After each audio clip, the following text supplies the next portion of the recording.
now directly move into our next session, switching topic. Digital public goods are digital products, the software, data, and algorithms that drive them.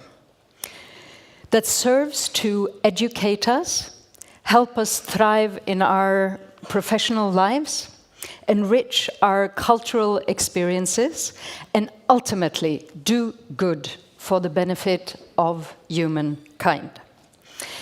The UN Secretary General have chosen Norway, Sierra Leone, ISPRIT, and UNICEF to be so-called champions, to take lead in the work of implementing recommendations from the high-level panel on digital cooperation.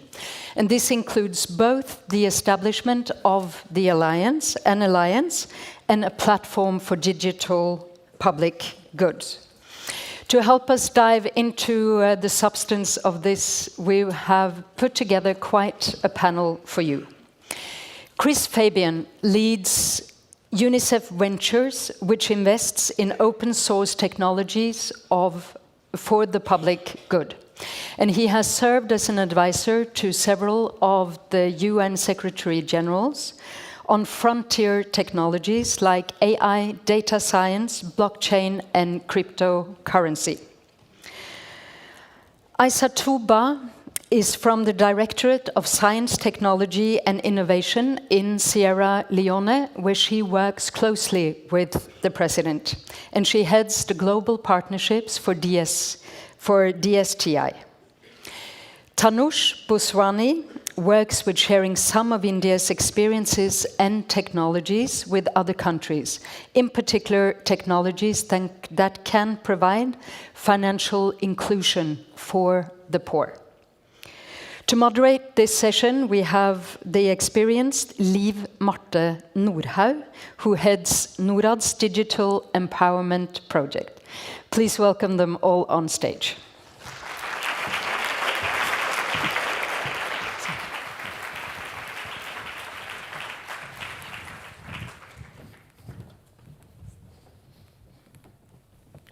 Sorry. Oh, are we changing it?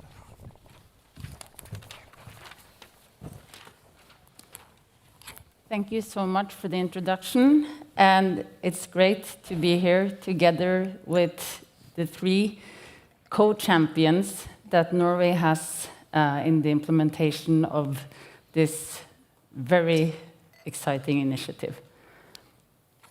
Chris, I thought I would start by asking you a question, given that we have been working very closely with UNICEF on the conceptualization of this initiative.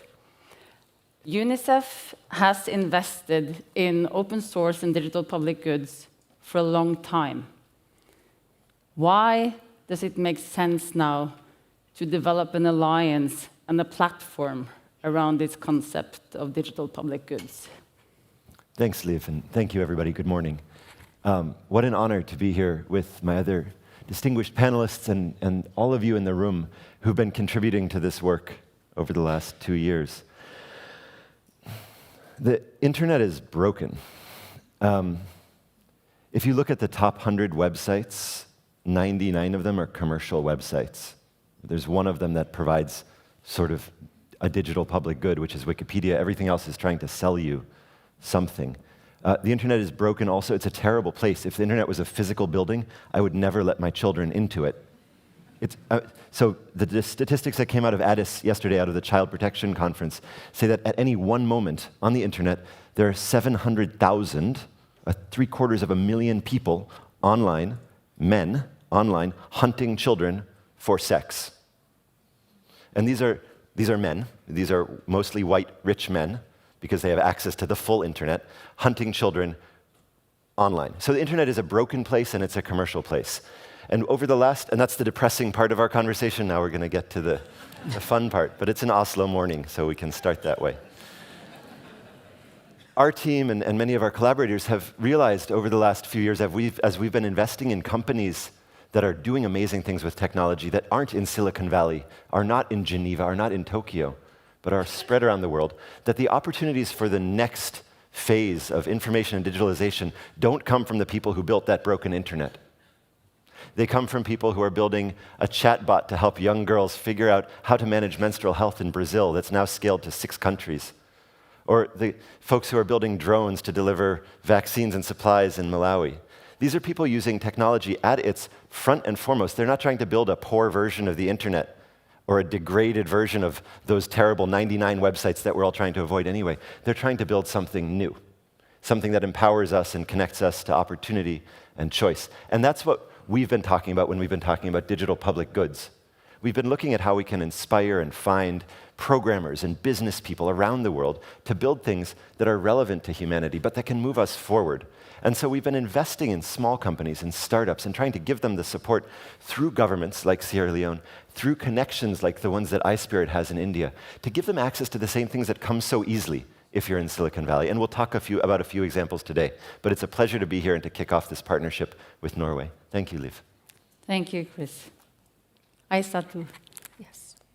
I understand that Sierra Leone has embarked on a very ambitious journey to really use technology as a driving force for the country's development. What role do you see for digital public goods as a part of this process in your country? Thank you, Liv, and good morning. Really happy to be here.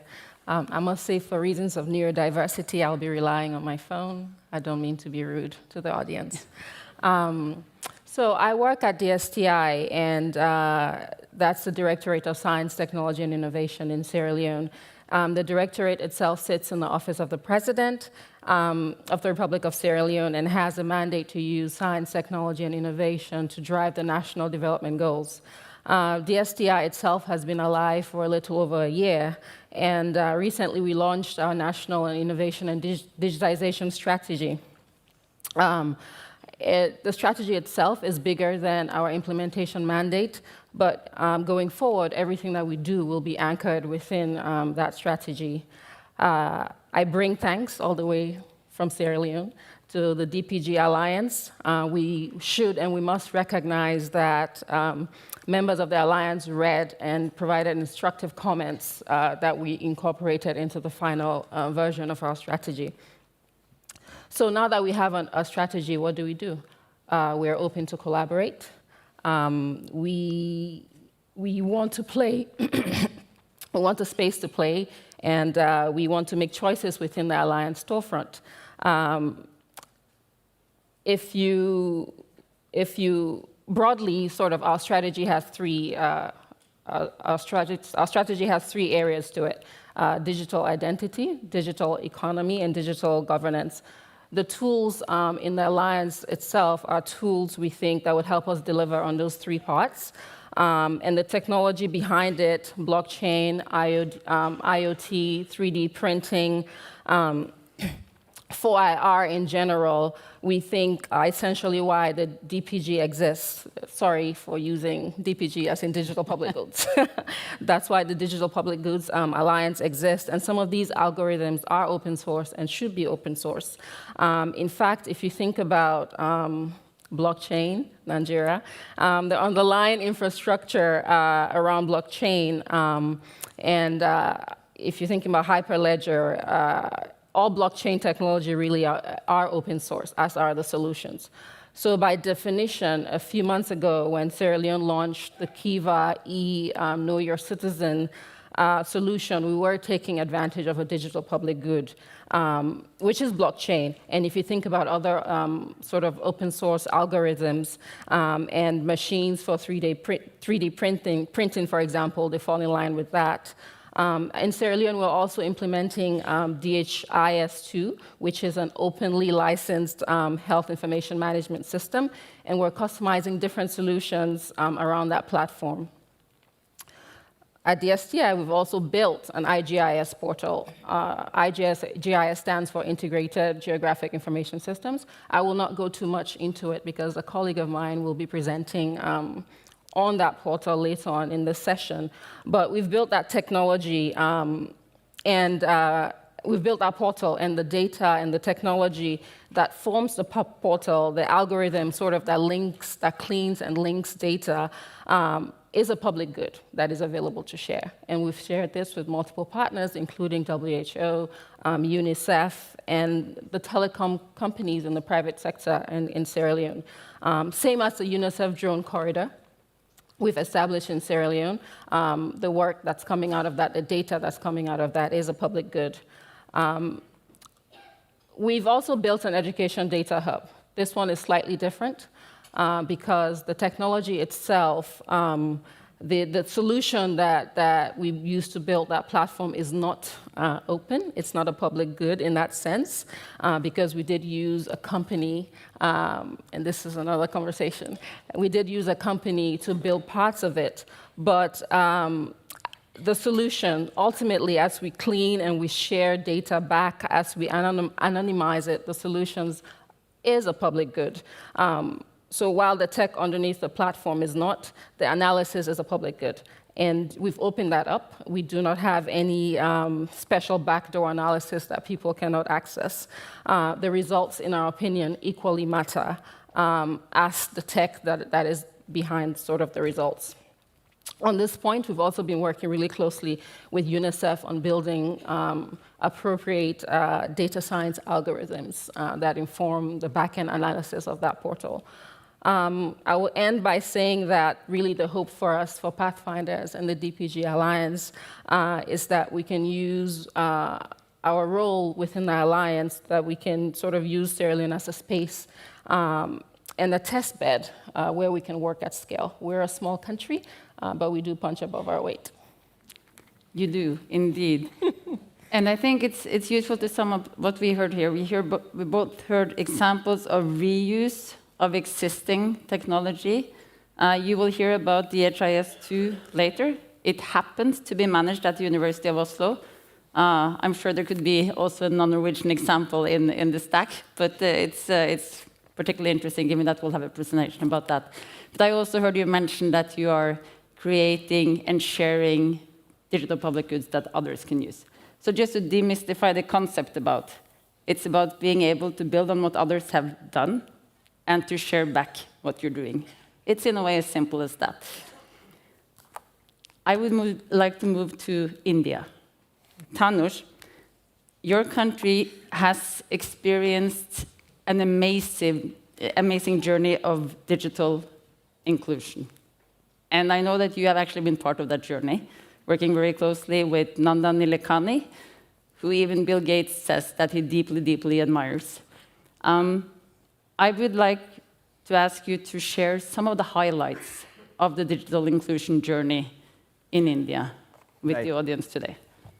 First of all, thank you for having me here. The weather is very cold, but the people are very warm. And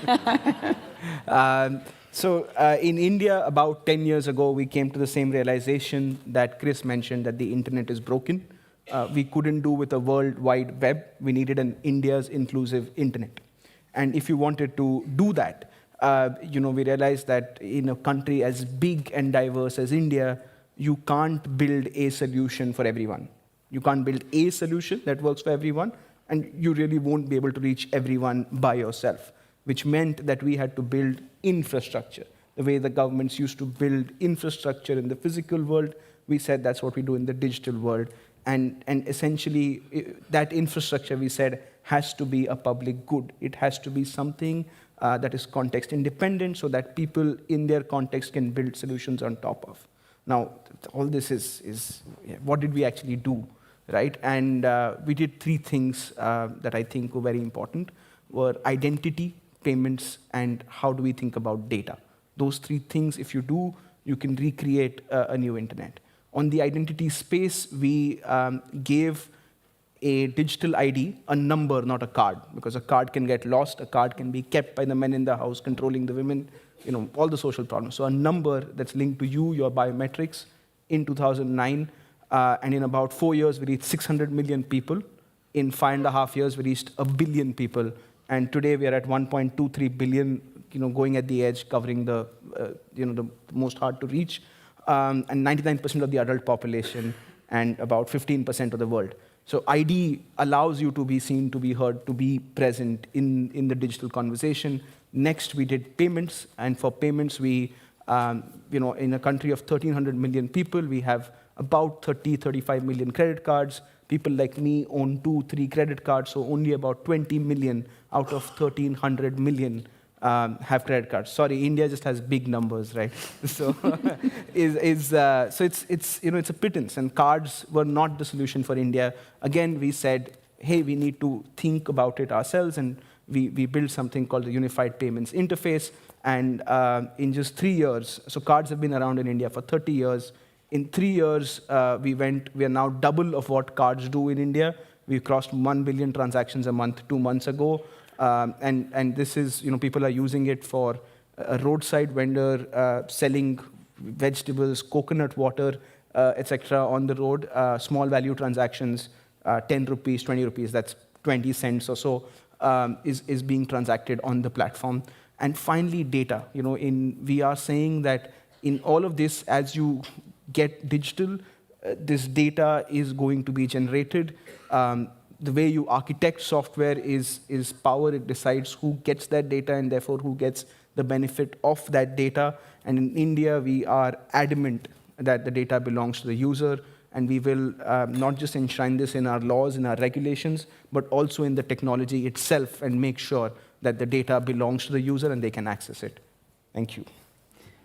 And just to follow up a little bit on the last you said, has this journey also inspired others? Oh, sorry. Yes. So okay.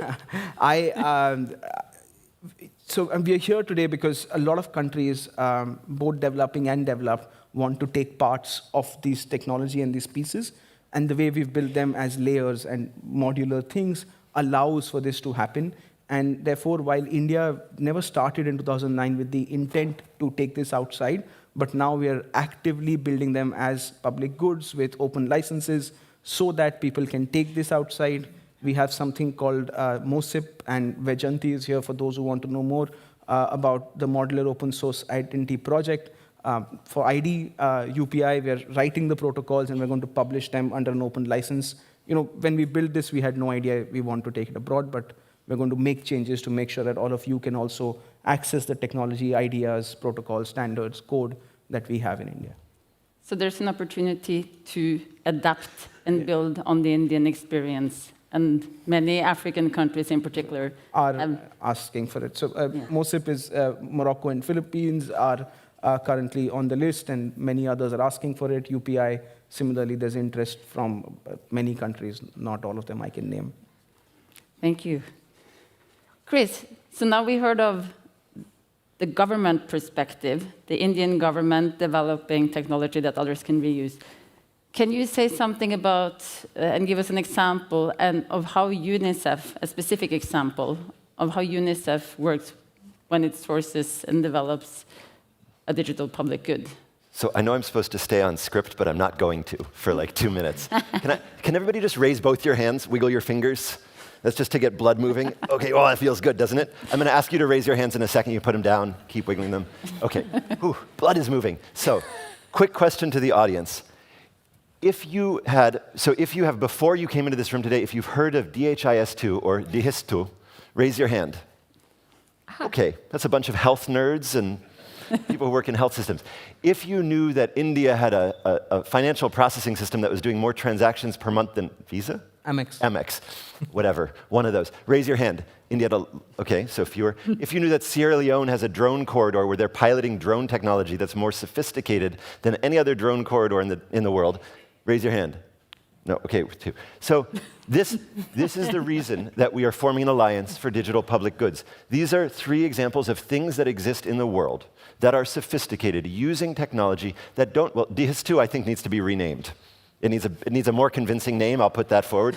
Some of them have naming problems, but it's a wonderful platform. But there's an accessibility problem. We don't know that these things exist, but we do know that Facebook and Google and all these other big companies are there vying for our attention. And we've set up this alliance to create a space for both you to know about these things because they are important and because they can help you in your life. if you want to fly drones or get in front of the next epidemic, but also because we can help find new programmers, developers, and business people around the world who want to build on top of these and inspire them with a little bit of money. We heard about the collaboration signed with Norway today, but with the support of all of us in this room. And that thing, that connectivity, that network never existed before.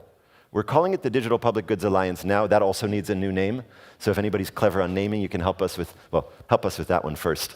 But imagine a storefront for digital public goods where you walk in and you see these things just like you do in the shopping mall. And you can pull them off the shelf and understand what's been done with them and how they could be applied, but also how you can apply them and what sauce you can add to the pasta to make it taste right for you. That's the project that we're embarking on, and it's very exciting, but it's exciting because there's so much hidden below the waterline that we don't all know about. And so we're thrilled to be really kicking that off today, but looking for the next year for all of your help in expressing that. So I don't want to give, I was supposed to give my own examples, I'll just give other people's instead. But I hope that answers your question in an oblique roundabout way, and we'd love to invite all of you into this shopping mall with us. Thank you. Trying to script Chris is like herding cats, but that's okay. Thank you for that. And I think you actually gave a very, it was a very compelling argument for why we're doing this. So I'm not gonna be angry with you for that. But still, going back to you, Aisato. Yes. I will allow you to follow what we talked about earlier if you want. You can also go script. I wanted to ask you a bit about the opportunity for a small country with poverty challenges to shape your own future using technology. Absolutely. DSTI was crafted by the now president of the Republic and Dr. David Senge, who heads DSTI, in a coffee shop. When the president was trying to be a president. And the vision for DSTI is centered on sort of delivering, using science, tech, and innovation to deliver on our national development goals. Today, DSTI itself is staffed by young people. The average age at DSTI is probably 30. I'm one of the older people, probably the oldest person at DSTI. And we're scientists, we're lawyers, we're technologists, we're researchers, we're public policy people, we're artists. But first and foremost, we're problem solvers. We think that technology and innovation sort of must be used to solve the problems that we have in our broader society to impact it. We're also future-focused. More data has been created in the past 2 years than the entire human history. The future world for which we are creating solutions, we're not clear what that looks like, so we must really stay focused on the future. Being able to tap into digital public goods is key and extremely valuable for how we'll be able to do that. We do not have yet the full expertise or resources. We need to compete at the level at which we'd like to deliver. So we cannot develop everything from scratch. We don't have that time, and we certainly cannot spend a lot of money buying proprietary technology. So yeah, that's where we are. Recognizing this importance is the reason why Sierra Leone has been so deeply involved in this alliance, so that we can work directly with Chris and with the alliance to make sure that the solutions that come out of it include and involve countries like ours. Thank you so much, and apologies, but our time is just up. There's so much to talk about here, but I would really like to thank you for coming to Norway, for sharing this with us, and I hope that everyone takes the opportunity to look at the opportunities that this represents also for you. And thank you to other collaboration partners in the audience also.